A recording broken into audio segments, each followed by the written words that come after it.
Welcome to the Athlete Brand Advisor Podcast, featuring advice and interviews about athlete branding. Learn how marketing, public relations, and broadcasting can grow your brand. We also have special episodes to talk about recent news, events, and anything in the world of sports. The podcast is sponsored by Pliable, a versatile marketing, PR, and broadcasting company that identifies opportunities and creates tailored content for its clients.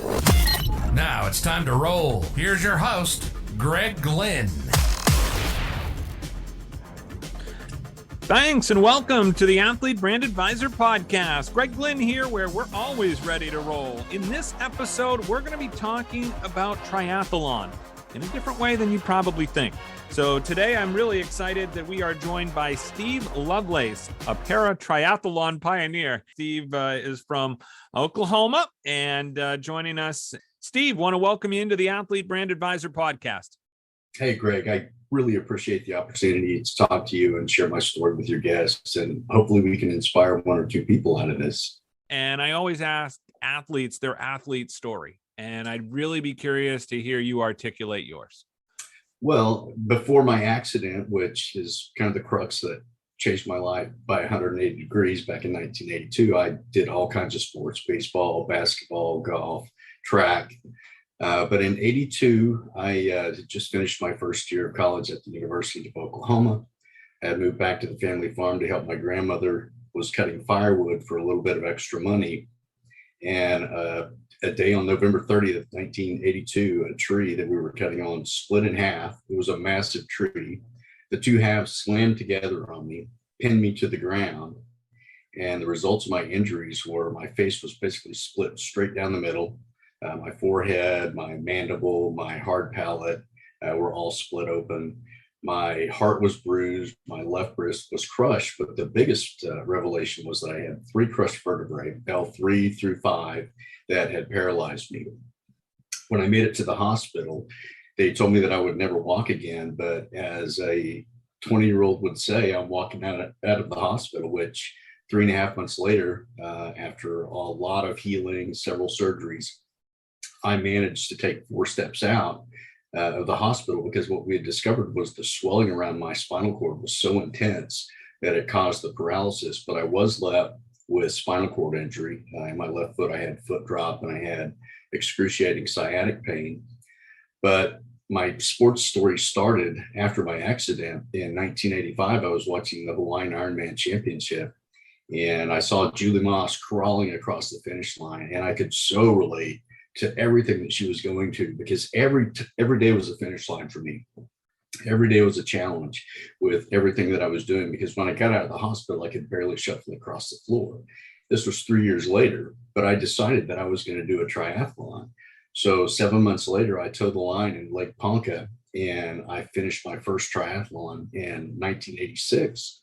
What I came to find out 35 years later is that I was the second ever disabled athlete to have completed a triathlon, and the first with a spinal cord injury, making me a pioneer of the sport of paratriathlon, which, as we all know now, is a Paralympic sport.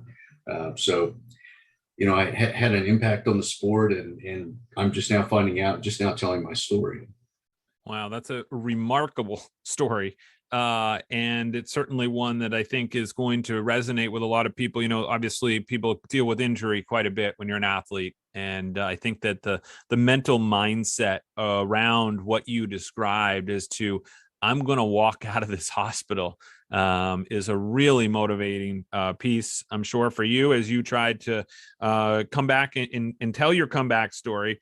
Talk to me about, growing up. Did you have a favorite athlete, and why? I had 2, and both of them played a prevalent role in my triathlon history. One was Steve Prefontaine, who was an Olympic runner from Oregon. I identified with Steve a lot because his ability to endure pain just became kind of my mantra after my accident. I just knew that I could take anything and everything. If this guy could do it, I could do it. And the second was Mark Spitz, swimmer from the 76 Olympics, I believe it was. He had the iconic American Speedo going on. I had that same Speedo in junior high. when he was inspiring me to swim. And so I drew on both those guys when I was doing my triathlon, and it really, really helped me get through a lot of the pain and struggle that I went through just to toe the line. Now, describe to me, it's interesting, the fact that you had the spinal cord injury. As I tell athletes when I meet with them, that I have also screws in my back in the L5-S1 area. I want to kind of hear from you, what type of motivation, or where are you drawing your motivation from? Where did this come from? Did it come from your parents? I feel like there's this intangible factor for people like yourself that get this motivation. Obviously, in addition to the athletes you mentioned, you were a highly motivated athlete, I'm sure, before this. Yeah, I mean, you can't stop the heart of a competitor. It's always going to be beating to compete, and I was that guy early on. I grew up without a dad, so my mom raised me and gave me all my core values. We grew up relatively poor. We struggled to put food on the table. I had to live with my grandparents at certain points in my life because my mom just could not afford to raise the two kids that she had. But she always brought us back into the house, and we always had a lot of love and caring. But I think it was that struggle that gave me the ability to know that I could do one more, or I could go 1 minute longer, or I could go an inch higher. I just always pushed myself, because when when you don't have food, you got no choice but just to get through to the next meal. And so the struggle just became my life. And when I had my accident, I just knew that I was going to walk and that I was going to do sport again, because I had always identified with sport just 100% when I was a kid. It was one way to get recognized. It was also a way just to grow and excel and be around guys that were of likability and like interest. Yeah, that makes a lot of sense. And I also liked what you said earlier about, every day was a finish line. And I think about how you're kind of describing your history and growing up. It seems like every day was a struggle and a finish line. And I think that that's something, you're right, that probably did have an impact on you as to why you're so highly motivated. So yeah, and still to this day, I mean, I still push myself every day. I put a new finish line out there. I just turned 60, which a lot of people would be reluctant to admit, that I'm just glad I've survived this long, and I still compete in triathlon. I still compete in bike races. I'm not winning as much as I used to, but I sure am having a great time being out there with all the other competitors. as people want to follow your story, how can they watch, or how can they see some footage of you and kind of see what you're all about? So I guess my Instagram is probably going to be the best place to go. It's SP Lovelace, Stephen Paul Lovelace, SP Lovelace. And I post most of my story on there. I'm starting to get a little bit better with that. I think my Twitter is SP_Lovelace. I do a little bit with that as well, but mostly it's Instagram. And from there, they can latch into my YouTube channel, which will take them to my accident. There's a short video that I put together that has a few pictures on there. There's only 2 pictures that exist of me actually doing a triathlon, and those are on there. So those are, with respect to the history, they're relatively iconic for me personally because of my part in history of triathlon. Wow, that's remarkable. And then, we talk with athletes all the time about, growing their brand, right? So it's one thing to have a brand story, and a lot of athletes don't even realize how powerful theirs is. And they don't maybe sometimes even realize that the stuff they've been through is remarkable. And the fact that you identified it, obviously, with your history, you then have built your athlete brand.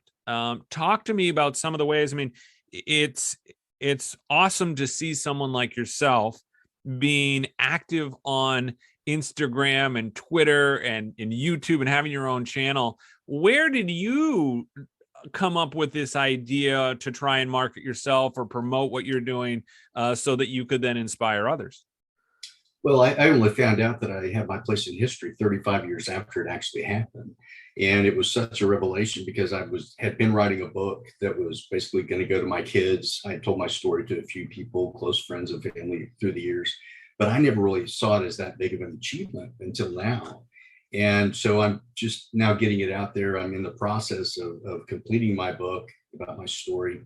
And really, it all kind of came out to, there's a local magazine here in Edmond, and I sent my story to the guy. He saw an interest. that interest sparked my first podcast. And since then I've done about 16. I reach out to the podcast directly and I share bits of my story and a couple of links, one to triathlete.com where they did an article on me. And, hopefully it sparks an interest in some people like you, and, they're ready to tell my story, and hopefully we can inspire people with it. Absolutely. Sounds like it. And I want to talk a little bit about the next big thing you're working on or you're thinking about, because I know in addition to every day being a finish line, there's got to be a place where you got to put that finish line, right? Right. Well, I mean, in addition to the book, I'm actually moving into motivational speaking, trying to tell my story, because I do understand now that it is impactful. There's not one person that I've shared it with that hasn't said that it's relatively remarkable and motivational to them personally. And I'm promoting triathlon. I'm now an ambassador for the USA Triathlon Foundation, promoting the sport that I helped start back in 1986, and hopefully going to get a lot more people to get involved and inspire some Paralympic and Olympic athletes. Yeah. Wow. That's great. As you look at your career and what you're doing, by the way, I want to also help you promote the book. What is the kind of background for the book? Obviously your story, but talk to me about what else might be in this book. Oh man. You have a title yet? I do. It's called The Last Place Winner, because the first triathlon that I did, I came in last place, but even coming in last place, you can make history. So, it just kind of all came together with that. But, the book encompasses my life basically from inception when my dad left, and goes through the abusive years that I had with him when he came back into the family. He was not a real nice guy. He left finally when I was about 8 years old, and that was probably for the best, because it hardened me, but two, it made me into this strong individual. But then it encompasses my struggles in school, and then doing my triathlon. And honestly, right after that triathlon, my life changed forever. My grades improved, my work ethic improved. I had self-confidence. I mean, it just built so much inside of me that I just felt the world was mine to conquer. And it covers after my accident, and even up till now, I've had struggles health-wise. I've had a couple of heart attacks. I've had a spine fluid leak. I've had bacterial meningitis. I've had concussions that I can't even count. But I still see that as every time something bad happens and it's a setback, I look for 5 steps forward that I can move into and cross another finish line and set another goal for myself that I can hopefully use to inspire others never to quit, never to give up, believe in yourself, believe in your goal, and keep setting them. When will the book come out? I think people are going to be eager to get their hands on it. I'm hoping sometime next year. I'm in the final phases. I've got 4 journals that I'm now transcribing and kind of putting it all together. It's like a puzzle piece. I've kept notes over the years as thoughts would come out, and I'm putting all those together, and I'm probably going to end up self-publishing and doing it on Amazon, where it will be, shipped to order. But maybe by next November, December, I'm hoping to have everything finalized and in print and be able to put signatures in the book to those that care to have it. No, that's great. That's an awesome idea, because that's another tool, as I like to call it, for athletes, especially at the level at which, can write a book or are even interested in publicizing themselves. A book is an extremely powerful tool to be able to do that. So I'm excited to hear that you've gone down that route as well. What are some other things that you've done to kind of grow your brand as you continue to be active on social media? But, what other things are you looking to try and do? I continue to self-promote, and it's really out of my comfort zone for the last 36 years after my triathlon that I completed. I've never been one to really push myself out there. So this is a little bit outside my zone of what I would normally do. But I'm reaching out to my university. In fact, I've got coming out within the next few days, University of Oklahoma and Sooner Magazine, which is the alumni publication. They're highlighting my story as an alumni. So that's going to be huge for me personally to have my alma mater recognize me, because that's where I was when all this took place. And so, I continue to reach out to podcasts, and I'm probably going to be starting my own podcast to get other stories for people that come in the back of the pack, because there's a lot of great stories in the front first, second, third place. We all know how those guys got there, but it's the people in the back that have the great stories that we never hear of that can really motivate just the average Joe, much like myself, to get out there and just push themselves. You don't have to be a fit athlete with a body like David. You can get out there as a Clydesdale, and you can get out there with no muscle and some muscle, but just get out there. That's the whole point. I'm so glad you bring that up about the first, second, and third place, because when I was with Colin Cook, who is a triathlete, and he was out in Park City, Utah, he had the opportunity to, he does very well. There's no doubt about that. But he told me about the tradition of going to the finish line at the end of the race, when everyone goes back to celebrate that person that comes across last, because there's always a story there. And I think you're so right, is that every athlete has a story, and sometimes it's not the ones that come in first place that really have the greatest story. Oh, exactly. I mean, I came in last place, but here we are 35 years later. My story still has shelf life, and it's motivating people. And so I want to get to those people and find those deep stories. I mean, there may be deep-seated issues that they had early on that motivated them to go out and do a 10K. And you know what, it could be the first one they ever did. It could be the last one they ever did, but that's an achievement that no one can take away from them. When it comes to motivational speaking, that's another obviously opportunity for athletes. Talk to me about some of the opportunities you've had with that, or what you're looking to do with that specifically. I mean, I could see you speaking at colleges across the country. I would love to be a college campus speaker, because I think my story would self-identify with them, because I was 20 years old when it happened. Yeah. I mean, it could have derailed my college career, but instead, when I went back, my first semester, I made a 1 point, second, I made a 2. After that, I was on the president's honor roll for the remainder of my college career.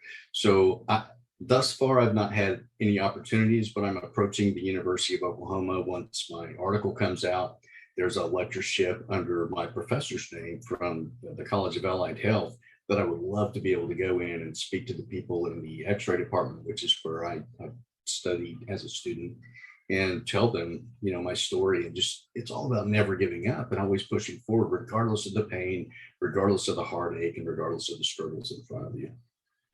What kind of advice would you have for athletes today, let's say, that are in their 20s, that are, doing the grind? Athletes are so different now. I think the training is different. The mental side of the game, is different. There's a lot of pressure, on these athletes. And I'm wondering, for you, what athlete advice would you have to a 20-year-old something now as you look back? I would say because times are so different from when I was 20, there was no social media. And I think that's it's a blessing and it's a curse at the same time, right? So if you read your own press and you buy into it, whether it's positive or negative, that can influence you regardless. I didn't have any of that. I didn't tell anybody I was doing the triathlon because I did not want the negativity. I did not want to be derailed from my goal. So I did it all on my own. So I would say kind of go into yourself, stay within your own team, your family, your close friends, the people that support you regardless of whether or not you're having a bad day, but just don't live by social media. Post your stuff, but don't buy into all the comments, because you're going to have the naysayers. Yeah, that's a very good point. I want to also make sure people can get in touch with you so they can contact you about your book, obviously your social media as well. What's the best way for someone to get in touch with you, Steve? Either through Instagram, which again, SP Lovelace, or they can use my Gmail, which is live2golf, and it's LIV2GLF@gmail.com. And there's a story behind that.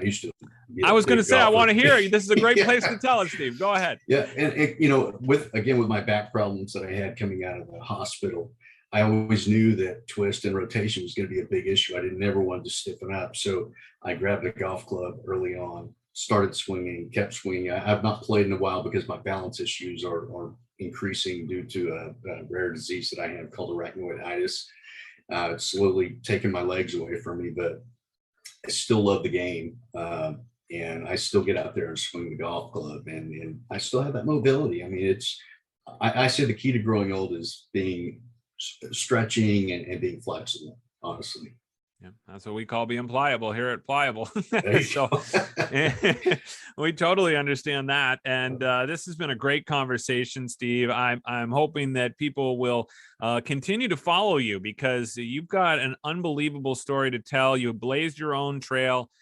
You created history and didn't know it, and then finally found out about it. And I think you've got some inspiration to be able to share with today's athletes. As you said, social media wasn't around then. And I think that they'll learn a lot from this episode. So, Greg, that truly means a lot. I really appreciate the opportunity, and, hopefully will resonate with your listeners. Absolutely. Well, we appreciate it. And we will talk with you soon. Again, you can find all the information on this podcast episode and more podcast episode from Pliable at pliablemarketing.com. Thanks for listening to the Athlete Brand Advisor Podcast. Be sure to check out the show notes from today's episode and catch up on recent episodes at pliablemarketing.com. We also encourage you to share topics and guest ideas by emailing our production staff at pliablemarketing@gmail.com. We love hearing from our loyal listeners and athletes who want to grow their brand. So jump in and be part of the podcast, because that's how we roll.